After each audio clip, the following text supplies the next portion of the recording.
If you are into illegal street racing, then Street Outlaws is the show for you. It follows several groups of racers from all over the country, from Texas to Kansas City to California, who compete against each other for a top spot and a hefty prize. Street Outlaws is set in Oklahoma City, and since it debuted, the show has amassed enormous popularity, so it doesn't surprise that it spawned several spin-offs, such as Mega Cash Days and Street Outlaws No Prep Kings. The show premiered in 2013 and has run for 14 seasons. Similar to many other reality series, since it hit the TV screen, Street Outlaws has been under a microscope for allegedly scripted content. On the other hand, many show fans claim that it's accurate. To learn whether the show is real or not, keep watching. Those who watch the show, or Discovery Channel for that matter, are probably familiar with Justin Shearer, better known as Big Chief. He's the race master, one of the original cast members and arguably the most popular and recognized member of the series. The story of the show's inception is tied to Big Chief, who had been a passionate racer for several years before the show was created. In fact, in 2002, he launched the website for The List to gather fellow drag racers and organize races. Initially, approximately 60 people were willing to participate. Talking to Drag Illustrated, Big Chief revealed more information.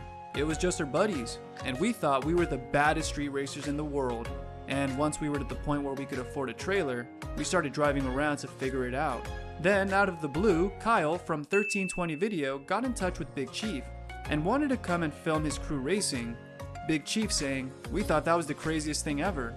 He's driving from Omaha, Nebraska to Oklahoma City to film us racing? I still don't understand that." We just didn't get it, and before you know it, those videos turned pretty popular on the internet. After seeing the potential and marketability of such content, Big Chief also began filming the races and posting them on YouTube. In no time, his videos began attracting more and more attention, and this is when Discovery Channel producers reached out to Big Chief with the idea for the show. The producers were amazed by his expertise, knowledge, and experience, and given the success of Fast and Furious movies, there was a demand for such content.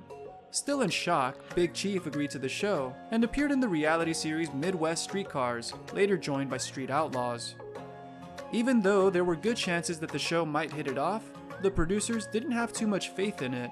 A huge irony considering that the show has a great reach and a colossal fan base. Big Chief explained, "And when the show came out, our producers, everyone, thought this was going to be a 1 season, 8 episodes and done deal. So they were like, no one is going to watch it, but we're going to try and recap everything we can." Big Chief recalled that during the first season, he and his crew focused on making the show attractive by doing crazy antics and tricks. When the show aired, there was a couple of automotive series, but neither revolved around illegal street racing, so they thought this was their chance to create a one-of-a-kind automotive type show with a twist.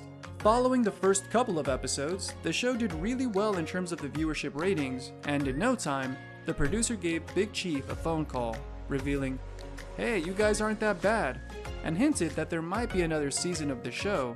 Again, the series became #1 on Discovery Channel in no time. The show features numerous cast members who also appear in the series of spin-offs. Besides Big Chief, the series follows JJ DeBoss, the leader of the Memphis family, who handpicks the street racers from South Carolina, St. Louis, Kentucky, Mississippi, Detroit, Louisiana, Texas, and the Northeast. Some of the most popular street racers are Jeff Bonnet, Sean Farm Truck Whitley, David Comstock, Sean Ellington, Chuck Seitzinger, Joe Dominator Woods, and Daddy Dave. Unfortunately, since it premiered, several members departed the series, such as Doughboy and later Big Chief, and some prematurely met their doom, either in the show or behind the scenes. The series also has a spin-off, Street Outlaws Gone Girl, which features an entirely female cast. Even though the show is top-rated and has a loyal fan base, it's raised some eyebrows, particularly among traditional drag racers who think that it glorifies a dangerous sport and is seemingly fake.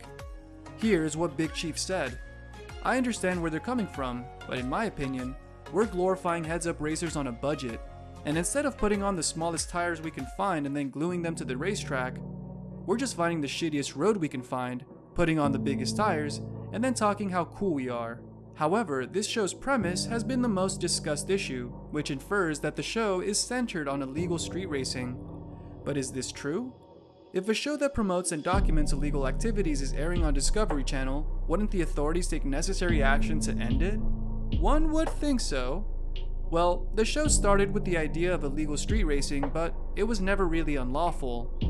The media outlet Screen Rant reported the show itself was not actually illegal. Every race was cleared and permitted by the city the crew happened to be visiting that episode. So while some might think that they were engaging in illegal activities, the crew would put in for a permit which would either be denied or approved by local officials, as the media outlet explained.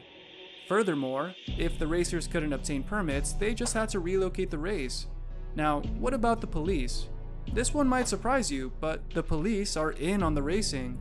They regulate the street, and usually close a section of the highway depending on the location, to ensure everyone's safety and avoid potential accidents, which makes sense. Having a drag race with an open road is a recipe for disaster. This doesn't mean there is no illegal racing. There is, but not on Discovery Channel. Regardless, it's believed that many cast members engage in illegal street races, which are not covered by the show for obvious reasons. Ultimately, even though the show doesn't revolve around any illegal racing, it's based on illicit races that once took place in Oklahoma City. When the show reached out to Big Chief about the series, they wanted him and his crew to race on the closed and monitored streets to ensure safety and avoid legal issues. It's unlikely that the world-known production company would engage in anything illegal. Many fans agree that the show is as realistic as it can be for a reality/documentary series, although there are always a couple of fans who are hard to please. Given that this is a highly debated issue, someone initiated a discussion on Reddit to exchange opinions with other fans. One wrote, "You can see in the first couple of seasons these guys had more realistic cars and were more concerned with legal issues and paying their bills while upgrading their cars. As the show gained more reach and popularity, the guys who raced on the tracks decided they would challenge the TV guys, since there wasn't any danger of being arrested and losing their licenses. Now, many of them have endorsement deals and have moved up the ladder since the show aired, so it was a natural transition to upgrade the cars themselves." A different fan wrote, "The show is 99% real. The 1% is the fact that the road is rented out by the Discovery/Pilgrim Studios and blocked by the cops." Big Chief's departure is probably the second most asked question, the most controversial issue surrounding the series. It was odd and confusing because Big Chief was the one who Discovery Channel contacted for the show, so many would think he was an indispensable character. Filming Street Outlaws without Big Chief would be like filming Fast and Loud without Richard Rawlings. Impossible, right? Well, it appears that was not the case, and the drama surrounding his exit seems to be a bottomless pit, with new ideas and theories sprouting daily. Luckily, Big Chief made a YouTube video in which he disclosed some creative differences with the production team. He said, "The point of being race master I took pride in was handling my shit. I just don't think I can stand up and defend that anymore. Those guys take it seriously, and while they may know in their heart that this didn't come from me, everything's been twisted so much." He continued by saying that the production began changing the terms, and many of those did not sit well with him. For example, Big Chief was allegedly asked to participate in scripted scenes and altercations, to which he said no. However, not everyone from the series agrees with Big Chief's version of events. According to James Goad, known as Reaper, who is also a cast member, Big Chief's story about the problems with the production is bullshit. After receiving many messages asking what happened to Big Chief, he broke the silence and revealed that Big Chief was not the most responsible race master. Actually, he was far from it, hinting at his disorganization, lack of respect for other racers, and irresponsibility. Reaper said, "We'd show up with a call time of 6 or 7 o'clock, and we'll race when it turns dark. We might start racing at 10 o'clock or 11 o'clock because the chief was never there. He wouldn't roll in until he felt like rolling in. The rest of us would just wait and see daylight coming up over the horizon." A recent fatality occurred on the 7th of August 2022, when Ryan Fellows, a member of the spin-off series Fastest in America, died in a car crash at age 41 while filming the latest season. The series, which is currently in its 3rd season, follows 8 groups of racers who compete for a $100,000 prize. Ryan joined the crew in the 3rd season, having formerly featured in Street Outlaws, Memphis. According to TMZ Records, Ryan met his doom in Las Vegas. In one of the races scheduled for the show on Sunday morning, Ryan lost control of his Nissan 240Z at the finish line, rolling over. The car then caught on fire, and while the other crews and the staff rushed to get Ryan out of the car, they could ultimately not get to him in time, as flames engulfed the vehicle. Discovery and the official account for the series released a statement on Twitter. The Street Outlaws family is heartbroken by the accident that led to the tragic death of Ryan Fellows. We extend our deepest sympathy to Ryan's loved ones as they process this sudden and devastating loss. Ryan is survived by his wife Liz and 2 children, Josiah and Olivia. Following his premature death, Brad Sparks created a GoFundMe fundraiser to help the family in these difficult times, especially given that Ryan was his family's heart and soul. The site reads, Ryan was an avid car enthusiast and was a road warrior in many ways that extended to loves of basketball, cars, and business and sales/advertising. He was admired for tenacity and a relentless drive to overcome the challenges before him. The fundraiser, launched a day after Ryan passed away, has already generated over $20,000 from numerous fans expressing their condolences for Liz and Ryan's children. The general opinion is that the show isn't fake, at least when it comes to the races. However, regarding the illegality of it, the show is produced and regulated in such a way that it must remain above board for Discovery to film it, while simultaneously keeping the illusion for the audience. Thank you for spending some time with us. Make sure to like and subscribe so you never miss another video.